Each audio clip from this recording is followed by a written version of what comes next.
Genealogies in the Bible are not what you think they are. They actually don't trace all the descendants from one person to the next. Hi, I'm Jeremy. I'm a deep skeptic, also a pastor. So this happens all the time in the Bible. When I first found it out, learned about it, it blew my mind. So the book of Genesis is a really great example, but each section, sort of each group of stories of the book of Genesis are punctuated by a genealogy. So it'll say like, Adam was the father of Cain, who was the father of, and it goes through. And in each of these ones in the book of Genesis, it's actually 10 generations long.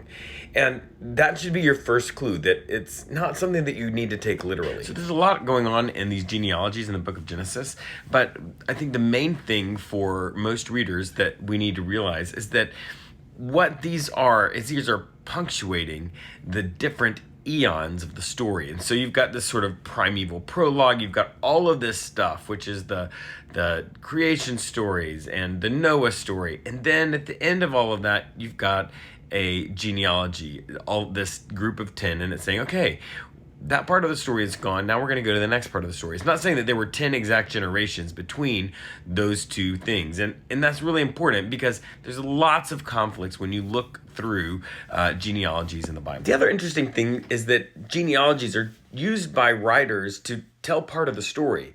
The genealogy is to help you understand who the person is because of who their family was.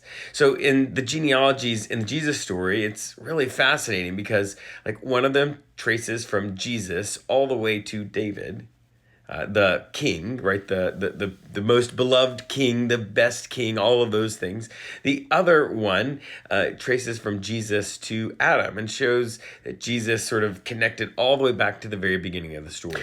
But these genealogies of Jesus also have all kinds of really interesting people like Rahab the prostitute and all kinds of people that you just wouldn't expect to be in a genealogy of a sacred figure. And you look through them and you say, wow, this is really telling me something about who this writer wants me to think Jesus is before I read the story. And so while I get it, genealogies are not really interesting reading material, if you're the kind of person that likes to study stuff, they are fascinating because you can take each one of those names and trace them back, learn that person's story and say, oh, this tracing from this person to this person, it adds meaning to the character that it is describing, that it's leading up to. It's adding meaning because it's trying to say, oh, these are the aspects of the people that went before them that are sort of embodied by this new person, this new character that you're about to discover. Because there are errors.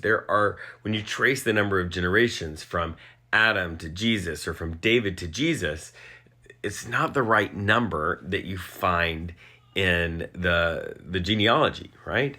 And that's important because it's yet another example of why it's important to take the Bible seriously, but not literally, because you'll miss out on something just trying to wrap your head around and fix this random problem.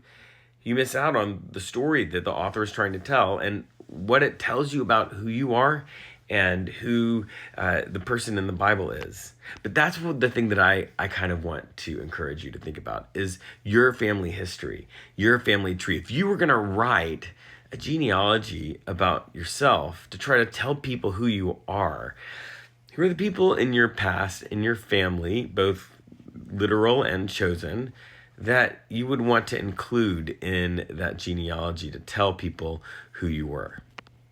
And I really mean that. Put it in the comments. I'd love to know who they are. Who are these people that are so special that you want to identify yourself with them?